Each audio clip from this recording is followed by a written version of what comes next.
Hello everybody. How's everything going? I hope you guys are having a wonderful day. I'm having a good day today, and I'm just waiting for my friend to come downstairs from his building apartment, from his condominium.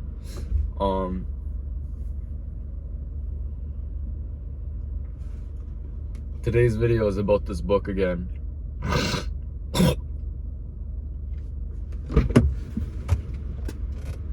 So sorry about that, guys. That was really weird. Today's video is about this book again, The Psychology of Money. I'm gonna try not to illustrate and narrate too loud and just talk too loud, because I don't want my voice to get worn down. There's a long day ahead of me. And as usual, I will be taking breaks in between to make sure that I'm not burning myself out. Last time we read this chapter called No One's Crazy. Although it would be a good idea to keep reading through it, and I have my bookmark in it, I'm gonna skip to chapter 2.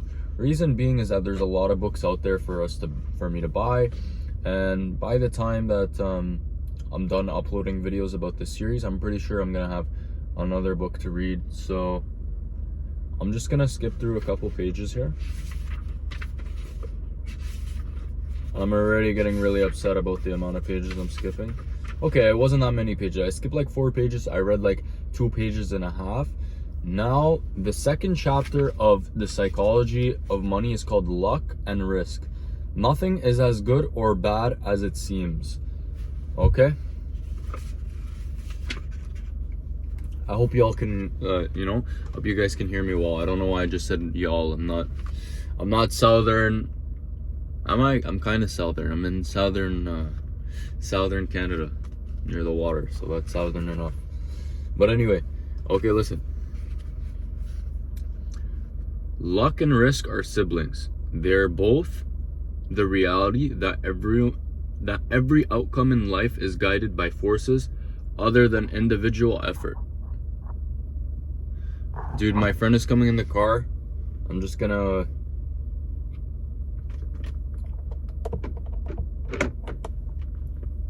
Look at this fucking malaka. He thinks he can fucking park in the disabled spot. That's good. What's good, bro? I'm just making a video real quick. Is that Oh shit, yeah. I'm just gonna read this 2 pages of this book real quick. You wanna be in the video, or should I restart it? Fuck, bro, I don't know, that was a bad entrance. What better? No, I already started from a long time ago, Okay. 3 minutes ago. I just thought you were gonna take long, so... Hey guys, this is my boy here. You seeing, guys? So, I'm reading this book to people on YouTube. Looking at it at first glance, what do you think? Oh, buddy, you gotta read books like this to get through life. Otherwise, you're gonna be stuck, you know what I mean? That's what I'm saying. Give me a harder fist bump. That's what I'm saying, bro.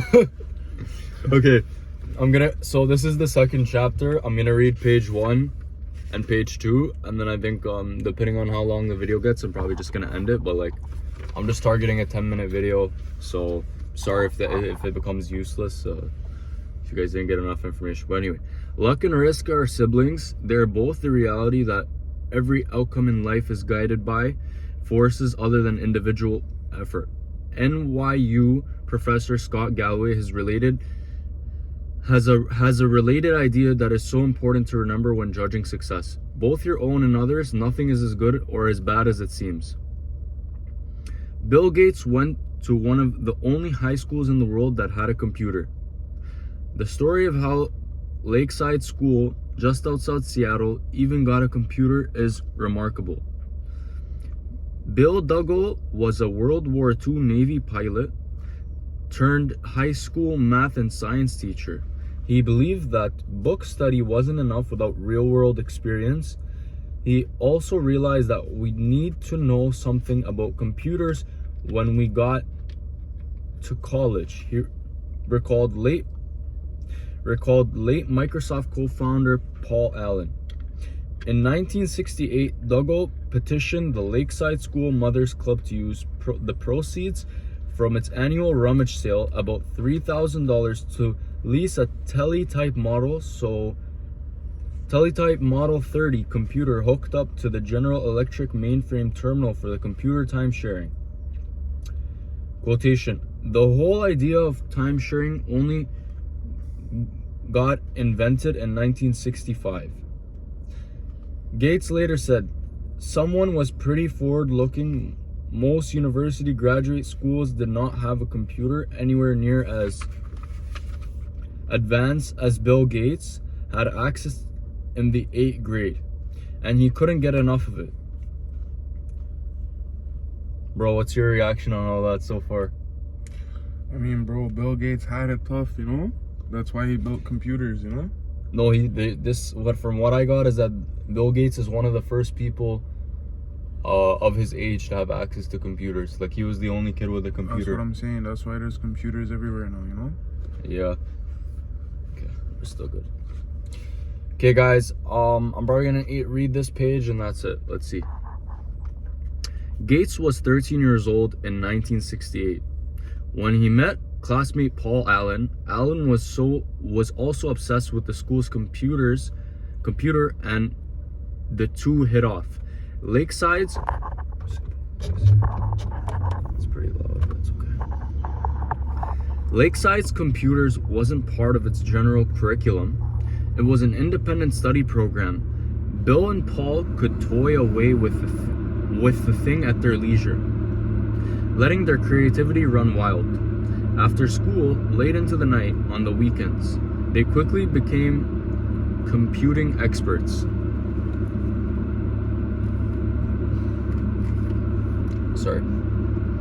During one of their late night sessions, Allen recalled Gates showing him a Fortune magazine and saying, "What do you think it's like to run a Fortune 500 company?"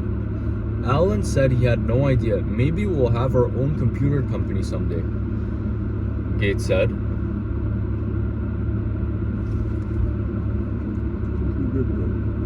Microsoft is now worth more than $1 trillion.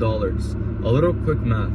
In 1968, there were roughly 303 million high school age people in the world, according to the United Nations. About 18 million of them lived in the United States, 270,000 of them lived in Washington State, a little over 100,000 of them lived in the Seattle area, and about 300 of them attended the Lakeside School. Start with the 303 million and end with 300. 1 in a million high school age students attended high school that had a combination of cash foresight to buy a computer. Bill Gates happened to be one of them. Gates is not shy about what this meant. If there had been no Lakeside, there would have been no Microsoft, he told the schools graduating in class 2005.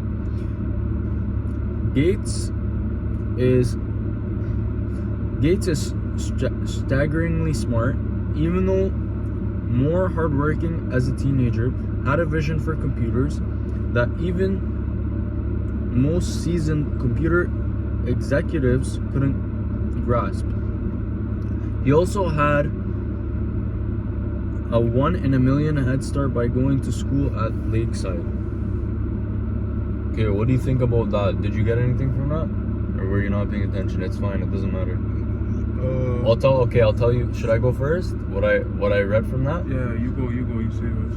Basically, the high school that he went to is the only high school, and the time being, where there was computers available for students.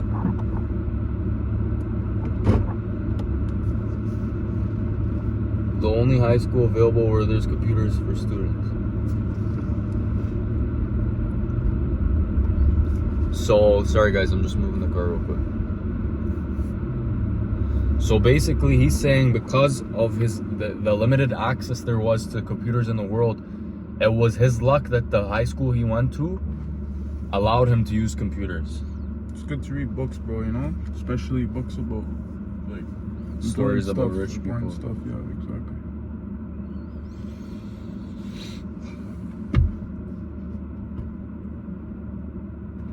Okay guys, you know what?